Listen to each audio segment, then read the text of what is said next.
Olá, boa noite. Sejam bem-vindos a mais um episódio do podcast Saúde Pélvica em Foco.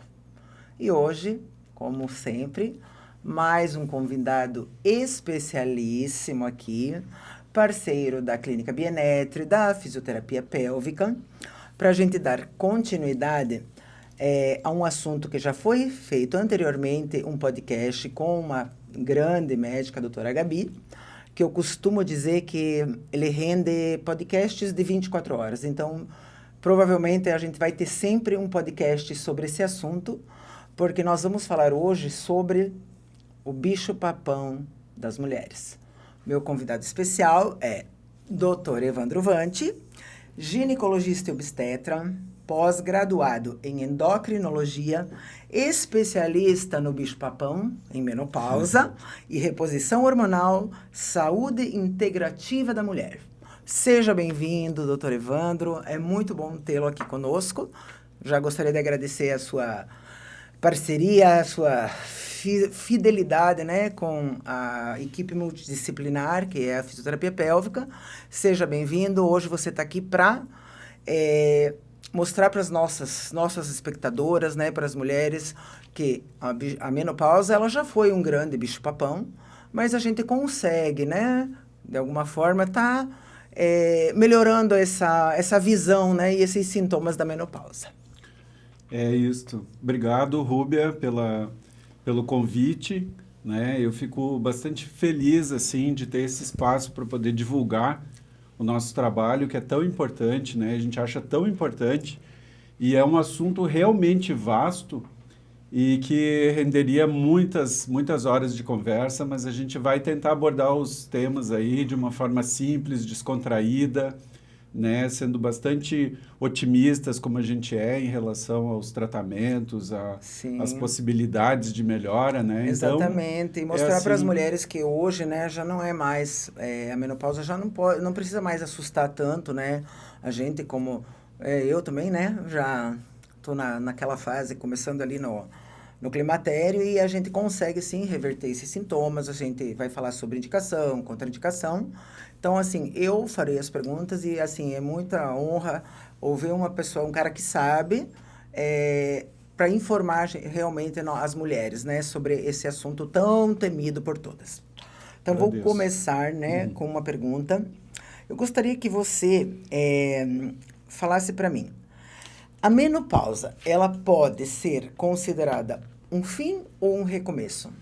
Essa é uma boa pergunta. Eu acho que é bem interessante a gente começar assim, porque eu acho que a menopausa pode ser considerada um recomeço, sim, para a mulher, porque assim como outros eventos na vida da mulher, como a gestação, que a mulher percebe mais o seu corpo e procura ter mais saúde, eu acho que a menopausa, esse período, pode ser um trampolim para a mulher também mudar estilo de vida e ter mais saúde. E às vezes ter muito mais saúde do que nos anos anteriores. Por que não?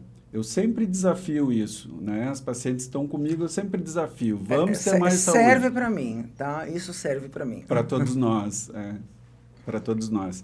E aí, pegando esse gancho, é uma coisa importante a falar, e às vezes a gente não se dá conta, é que no início do século XX, há pouco tempo atrás, então, a expectativa de vida das mulheres era de 50 anos. Então, a fase que as mulheres estão entrando na menopausa era o fim da vida. A expectativa de vida das pessoas era curta, era muito mais curta. Hoje, como a gente tem uma expectativa de vida de 80 anos para as mulheres no Brasil, isso de forma geral, né, a gente não está separando por regiões e isso é muito vasto, mas de forma geral, 80 anos. Então, 1/3 da vida das mulheres elas vão passar na menopausa e claro que a gente precisa ter uma atenção nesse período. Uma qualidade de vida, né? Porque a gente ainda depois da menopausa tem muito para viver e aí não tem como viver tantos anos, né? Agora com essa nova perspectiva aí de vida, viver tantos anos em sofrimento, né? Com certeza. Certo. E como é que uma mulher sabe se ela está na menopausa? Geralmente as pacientes sabem, né? Com certeza. Ou na pele, né? Menopausa. A gente já... A gente considera a menopausa 1 ano após a última menstruação. Então, é um Sim. diagnóstico retroativo. Então, um exemplo, se a paciente menstruou em 2021, em 2022, fechando 1 ano, ela está há 1 ano em menopausa, desde que não tenha vindo sangramento. É zero sangramento. Então, aquela historinha assim que vem 1 mês depois, 3 sem vir. Depois vem 3 meses, assim, 2 vezes por mês com sangue em maior quantidade, né? Um fluxo maior. Depois fica mais 4 sem vir. Isso ainda não é menopausa, né? Ainda não é considerado menopausa, mas já é um indicativo de que algo sim. não está bem. Né? Que a paciente, e às vezes a paciente não tem só irregularidade menstrual, ela tem muitos outros sintomas que acompanham nesse período. Então, falando também. em sintomas, eu queria saber com você, e para essas pacientes que elas já não menstruam porque elas usam, por exemplo, Diumirena? Ou já tiveram até uma remoção ali cirúrgica, né, do útero. Como é que elas vão saber que elas estão em menopausa? Sintoma? A gente tem as dosagens hormonais que a gente pode Sim. fazer. E o Mirena, ele é um DIU hormonal que é inserido dentro do útero, faz uma atrofia do endométrio e faz com que a mulher não menstrue, na maioria das vezes. Sim. Claro que tem algumas pacientes que acabam tendo escape menstrual. Mas a paciente, por exemplo, por mielmatose uterina, endometriose, qualquer outro, adenomiose, sangramento de fluxo muito aumentado, às vezes elas precisam tirar o útero, fazer a remoção do útero. Essas pacientes a gente considera menopausa cirúrgica, ela não vai mais menstruar. E como é que a gente sabe quando ela está em menopausa realmente por declínio hormonal? Tá, mas então assim, lógico, elas fizeram uma esterectomia, porém, o útero foi embora. Os ovários, eles permanecem, né? Na grande maioria das vezes se preserva os ovários, quando os ovários não têm problemas, doenças. Então, por isso a dosagem ali hormonal, no caso, né? Isso é um guia também, é um guia para a gente se basear em tratamentos, mas não é o essencial. Tá. É um conjunto de coisas que a gente tem que avaliar. A idade da paciente, essas dosagens hormonais, os sintomas que ela tem, né? Quando que foi essa remoção cirúrgica do útero, como estava o útero, os ovários como estão, qual a função dos ovários agora. Então, é uma avaliação bem ampla. E falando em sintomas, né, vamos falar sobre a perimenopausa, né? Então, o que é realmente... A perimenopausa, então, é esse período que a gente fica variando ali entre menstruação, não menstruação, aumento do fluxo. Isso é uma perimenopausa, né? Então, tá. Mas quais os sintomas que uma paciente pode apresentar, uma mulher pode apresentar na perimenopausa? E além desses sintomas, tá? Quando vocês fazem exame, por exemplo, dosagem hormonal, muitas vezes a gente percebe que pela dosagem hormonal desta paciente, ainda não, teoricamente, não estaria na hora de fazer reposição hormonal. Porém, os sintomas, eles são muito exacerbados. Eu falo isso porque é o que realmente está acontecendo comigo, entendeu? Então, os exames tranquilos ainda não justifica tanto sintoma. Então, me conte mais, me fale mais sobre isso, que eu acho que é muito importante. A gente saber mais até sobre a perimenopausa, né? Vou tentar simplificar um assunto que é meio espinhoso, porque ele é cheio de detalhes, mas eu vou tentar simplificar. Na perimenopausa, que é esse período que compreende antes da menopausa e um pouco após, e por isso o nome perimenopausa... Que era o climatério, que falava climatério. Hoje mudou um pouco... De certa forma, sim, em termos de definição. Mas esse período é um período difícil, por quê? Porque o ovário ainda produz estradiol, às vezes produz de forma exacerbada, e a mulher principalmente tem déficit de progesterona. E aí o déficit de progesterona ocasiona todas essas coisas aí, irregularidade menstrual, dor nas mamas. Então, é o déficit da progesterona que causa esses sintomas aí. Porque a progesterona é o primeiro hormônio a começar a declinar, certo. E às vezes a gente dosa o estradiol, e o estradiol, em vez de estar de acordo com o ciclo da mulher, ele está muito alto, ou normal. E aí a paciente está cheia de sintomas com exames que estão normais ou um estradiol muito alto. Se a gente olhar só o exame, a gente vai achar, bom, essa paciente não tem nada, o exame está normal, eu não preciso fazer nada. Mas na realidade, esse estradiol está alto já por já por uma alteração hormonal importante que leva a esses sintomas que a paciente tem. Certo. Então, isso tem que ser visto, né? Entendi. Vamos lá, vamos para mais uma pergunta, então. Ainda vou relacionada à perimenopausa. Então, a gente faz reposição hormonal na perimenopausa, é isso? Dá pra gente fazer, né? Tem essa indicação em função desses sintomas, certo? Certo. A gente tem umas indicações de consenso de tratamento da menopausa que são sintomas vasomotores, sintomas geniturinários, que é o teu dia a dia. Sim. Secura vaginal, né? Eu digo para as pacientes, consulta com a Rúbia que ela te leva no colo para sempre. Porque assim, não é uma consulta, sabe, né, Rúbia? Não é uma consulta e uma receita, é um acompanhamento das pacientes, né? Elas precisam... Bom, é importante as pacientes entenderem que é um acompanhamento que ele é meio que vitalício mesmo, né? Porque a gente começa a apresentar várias disfunções, então essa parte ali essa síndrome geniturinária da menopausa, ela precisa ser realmente muito acompanhada, porque a paciente precisa de qualidade de vida, né? Então, a gente associa ali a reposição hormonal com essa parte da fisioterapia pélvica, onde a gente faz laser, radiofrequência, exercício da musculatura, eletroestimulação, tudo isso para melhorar, né, essa mucosa, esse músculo, esse fluxo sanguíneo do assoalho pélvico, né? Agora, eu queria falar para você, então, esses impactos, né, da menopausa na saúde da mulher. Eu queria que você me explicasse o que é a síndrome metabólica da menopausa. Da menopausa, né? Antes eu só vou falando sobre as questões lá de tratamento, que são um consenso, sintomas vasomotores, síndrome geniturinária, que cursa com uma miríade de sintomas também, ressecamento vaginal, dor na relação, sangramento, né? Certo. A prevenção da osteoporose também é outra... Então, na menopausa, a mulher realmente tem mais chance de começar, se ela não fizer reposição hormonal, ela também pode estar desenvolvendo uma osteoporose. De ter sintomas a longo prazo. Então, a gente está pensando, quando a gente está fazendo a consulta, também a gente está pensando em 10 anos para frente, 15 anos para frente dessa paciente. Tem a parte cardiovascular, tudo, né? Com certeza. Então, esses tratamentos a gente faz de consenso nesses casos, principalmente também em menopausa precoce ou prematura, que é antes dos 40 anos. Também, então, nesses 4 situações a gente faz tratamento.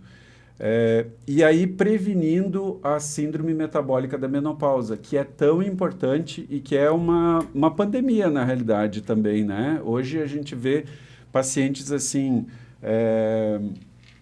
com obesidade, sedentárias, com hipertensão, com resistência à insulina, né? Então, isso é a síndrome metabólica, então? Também é uma síndrome plurimetabólica e que acomete a menopausa principalmente por déficit hormonal. Certo. Então, assim, o que a gente achava que esses hormônios eram só para o período reprodutivo, na realidade, eles são anabolizantes, eles são importantes para o desenvolvimento e a manutenção da saúde óssea, cardiovascular, cerebral, né, as doenças neurodegenerativas que a gente vê tanto hoje, né? A gente fica pensando, se as pacientes tivessem feito uma prevenção antes, será que elas estariam assim? Eu acredito que não, sabe? Eu acho que é um papel importante do médico explicar para a paciente que ela tem a possibilidade de não fazer nada. Quando eu digo não fazer nada, é não fazer nenhum tratamento, mas que isso também tem repercussões na vida dela. Claro, exatamente. E é uma dificuldade muito grande que eu vejo, né, também em consultório, a má informação, né, sobre essa reposição hormonal. Como eu falei com a Gabi também no podcast anterior, que foi também sobre a menopausa. Essa má informação, assim, por exemplo, a paciente procura um ginecologista. O ginecologista obstetra, ponto. Ali terminou a formação dele. Ele não fez endocrinologia, né, ginecológica. Normalmente existe, assim, começa por aí o tal do bicho-papão, porque já vem uma informação meio distorcida, talvez por falta de experiência, de que a reposição hormonal, ela não pode ser feita, é melhor não fazer, porque pode ter isso, pode ter câncer. Então, por isso a importância da especialidade dentro da ginecologia que vocês têm, entendeu? Porque Toda minha paciente, eu já encaminhei vários pacientes para você, para a Gabriela, aonde elas falam, elas não fazem reposição hormonal, elas infelizmente já passaram da época de fazer, nunca fizeram, simplesmente por falta de informação. Elas não tiveram histórico de câncer, elas não tiveram nada. Ai, não, mas é que daí minha ginecologista falou que a chance daí de ter câncer e não sei o quê, e eu não fui fazendo. Aí elas chegam pra gente, numa fase que a gente já não consegue mais, né? Que, como eu sei, depois dos 60 e poucos aí, iniciar uma reposição hormonal que surja efeito. Então, daí elas chegam aí, com essa má qualidade de vida, com dor na relação sexual, com atrofia vulvovaginal, com toda essa síndrome geniturinária, incontinência urinária, osteoporose, mas aí é tarde demais. Então, por isso que eu gosto de falar de menopausa, porque assim, eu acho que a gente precisa informar as pacientes, né, do que pode e o que não pode, e que ninguém precisa ficar tão assustada e com tanto medo de uma coisa que traz vida, né? E é interessante porque hoje nada é engessado, entre aspas, né? Nada é... Tudo isso pode ser discutido com a paciente, tudo pode ser claro. Visto riscos e benefícios também, porque se o risco for baixo, o benefício for muito alto e a paciente passou da janela de tratamento, também a gente pode reavaliar, mas tudo isso discutido. Porque se a paciente sabe que ela tem melhora em todos esses parâmetros que a gente falou antes, e ela tem um risco sim, mas ela melhora a saúde como um todo, isso aí vai prevenir ela de ter câncer ou de ter outras doenças. A gente acha já diferente. Exatamente, é aquilo que eu falo. Quando eu encaminho uma paciente para vocês, assim, eu também me falo, além de profissional, como mulher, né? A vida é feita de escolhas. Então, a gente tem que colocar isso que você falou na balança, né? O que vai ser melhor, quantos por cento vai ser melhor e quanto por cento é o risco. Eu prefiro 1000 vezes assumir esse risco, mas eu quero viver bem, né? Porque principalmente hoje eu falo de menopausa, porque todo mundo sabe, eu tenho 50 anos, eu comecei já com esses sintomas de perimenopausa, parece que eu esqueci um pedaço. Jovem. Não, todo dia parece que eu deixei um pedaço do meu cérebro em casa. Comecei com todos aqueles sintomas que você sabe, sem dormir. Cara, eu quero realmente voltar a ser a Rúbia que eu era antes, porque realmente a gente se sente muito impotente. Aí você vai para um profissional que, assim, não tem essa especialidade mesmo, né? Da ginecologia endócrina, que é um grande gineco, um grande obstetra, porém, lida de outra forma, né? Por falta dessa essa especialidade, e acaba que deixa a paciente saindo de lá muito insegura e com uma distorção em relação àquilo, e ela prefere, então, não. Ele falou isso, não vou fazer, porque posso, eventualmente, ter câncer, né? Então... São questões muito que têm que ser discutidas caso a caso. Certo. Mas e para cada paciente tem um tratamento individualizado. Então a gente estava falando cada um é cada um, né? A gente estava falando da perimenopausa. Tem pacientes que se beneficiam só com tratamento de progesterona na perimenopausa. Se ela tem um estradiol muito alto, porque esse estímulo está sendo dado por folículos que estão erroneamente, né? Eles estão sendo estimulados, então vários folículos recrutados, 15 dias depois recruta mais folículo, aumenta estradiol, aumenta estradiol e depois diminui e depois aumenta de novo. A gente pode usar uma progesterona. A progesterona é um hormônio importante, ela é importante para a densidade mineral óssea, importante para o sistema nervoso central. Muitas vezes as pacientes elas estão nesse período e elas estão com irritabilidade, com pouca...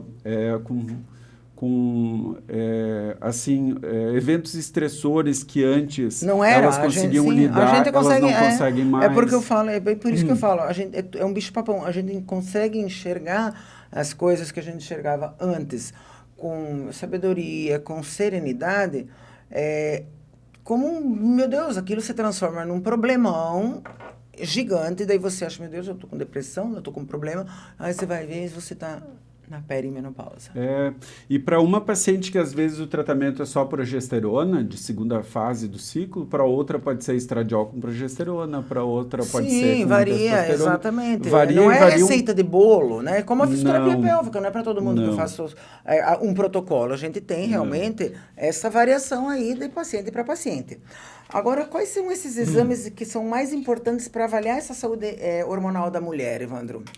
Além dos exames de laboratório. A gente pede todos os exames de mama, né, mamografia, Certo. muitos casos ultrassom de mamas, paciente tem mama densa também, tem que fazer ultrassom de mamas, ultrassom da tireoide, um ultrassom transvaginal para avaliar o útero e os ovários, e os exames hormonais principalmente, mas assim, dosagem de vitaminas, minerais, marcadores de inflamação, que são gama-GT, proteína C reativa. Isso aí é importante porque nos dá pistas também de como a gente individualizar o tratamento. E as pacientes, elas têm muitos sintomas e diversos, só que tem muitas pacientes que às vezes não apresentam. E, por exemplo, fogachos, mas elas têm ressecamento vaginal. Sim, já observei em consultório também que tem pacientes que... Declínio do sono, memória. Os sintomas, eles são diferentes, né? Para cada uma. Então, agora, e qual que é o papel da atividade física na prevenção dessas doenças que são relacionadas à menopausa? Inclusive a síndrome plurimetabólica ou metabólica da menopausa, que é essa resistência à insulina, que o exercício físico que você já falou isso, exato. Diminui essa resistência. Porque o tecido gorduroso da mulher, é interessante que muitas mulheres vêm falando isso. Eu aumentei muito de peso e aumentei muito a cintura e não consigo mais perder peso. E aí a gente vai ver, isso tem relação direta com o declínio hormonal. A mulher, quando ela tem essa deposição mais nos glúteos e na região femoral da gordura, e ela passa por uma gordura mais centralizada, mais na cintura, aumenta o risco cardiovascular. Então, uma mulher antes da menopausa que tinha um risco, uma mulher para 7 homens de infarto agudo do miocárdio passa de 1 para 3. Olha que importante que é isso. Sim. Então, qual que é o papel do exercício físico? Como ele é um pilar de saúde, ele faz com que o metabolismo dessa mulher melhore, melhora o peso, diminuindo o peso, melhorando a composição corporal, melhora a autoestima, melhora o sono, melhora o intestino. Tá, e assim, uma paciente como eu, né? Assim, daria para começar só na menopausa? Vai adiantar? Ou a gente tem que fazer sempre? Eu sei, mas assim, eu só quero saber assim, por exemplo, tá, agora eu sei que eu não me escapo mais de jeito nenhum. Se eu for, isso vai ajudar? Com certeza, porque se a gente acha que a menopausa é um recomeço, a gente acha que a pessoa pode começar agora. Certo. Bom, nossa, que notícia boa. Mas eu ainda vou esperar esse 1 ano, vai demorar um pouquinho ainda, para daí eu começo, tá? Mas a gente vê isso, a gente vê muito as mulheres. A grande maioria, né? Embora hoje a gente tenha bastante adeptos, né? Hoje, graças a Deus, todo mundo hoje faz exercício físico, tem vários tipos de academia, sabe da importância, já não é mais assim uma coisa que é muito... Hoje a gente já desmistificou e entendeu a importância, mas ainda existem pessoas como eu, né? Porque todo mundo sabe, por isso que eu tô falando no podcast, que sou a pessoa mais sedentária do mundo.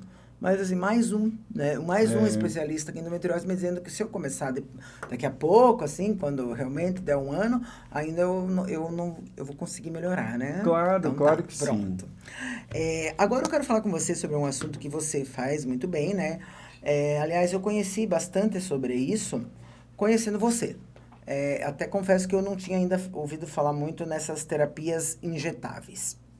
Eu sei que você faz, que tem um benefício ótimo, mas eu gostaria de saber mais sobre você, sobre essas terapias e como é que elas podem ajudar as pacientes e por que elas são feitas. O que é essa terapia injetável? Uhum. E voltando a essa questão do exercício físico, tem muitas mioquinas, que são substâncias liberadas pelo músculo, que são substâncias naturais e previnem envelhecimento e câncer.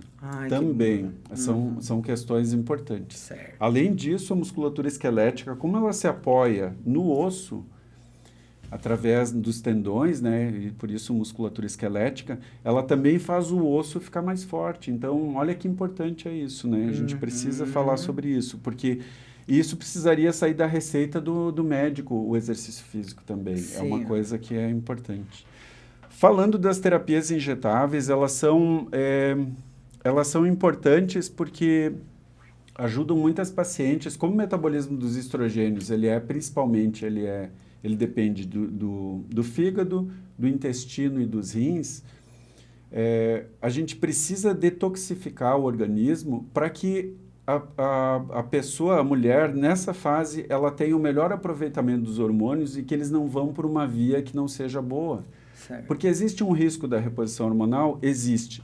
Mas se a pessoa tem todos os pilares de saúde que a gente acha, que é atividade física regular, sono reparador, dieta, fazendo uma dieta adequada e o intestino funcionando bem, a gente acha que isso vai para uma via que é uma via adequada para o paciente. Claro. Então, assim, as terapias injetáveis elas ajudam principalmente as pacientes que têm síndrome desabsortiva. Então, o intestino que não está bom, ou elas têm uma síndrome do intestino irritável, ou elas têm dificuldade na absorção dos nutrientes. Então, a gente faz endovenoso ou intramuscular, que a gente tem certeza que isso é produtivo para a paciente. E isso que vocês fazem, é aquilo que está, por exemplo, faltando nela, que você descobre em algum exame, não é uma receita de bolo, cada uma faz, assim... É bem individual. É bem individualizado através de exames de laboratório, onde você descobre, e sintomas... Isso, entre os exames de laboratório e a história clínica do paciente. Do paciente. Porque assim a gente sabe quem se beneficia mesmo, quem pode, né, na realidade, quem pode, qualquer tratamento é assim, e quem se beneficia. Porque pacientes na menopausa, elas têm inflamação crônica, Sim. Elas são pacientes que elas chegam para a gente, tu sabe disso porque é o teu dia a dia também. Elas vêm sentindo sintomas há 1 ano, 2 anos, mas isso começou a ocorrer há 15 anos. Sim. Há 10 anos para elas. Isso não é de um ano para o outro. Certo. Então, essas pacientes, a gente explica, elas entendem que elas precisam melhorar de uma forma que seja adequada, não só no sentido de fazer reposição hormonal, mas em todos os outros aspectos da saúde. Então, essas terapias injetáveis, ela não é uma reposição hormonal, claro. Ela é, na verdade, substâncias, potencializador. são vitaminas, um potencializador, tá? Então, geralmente são vitaminas. Certo?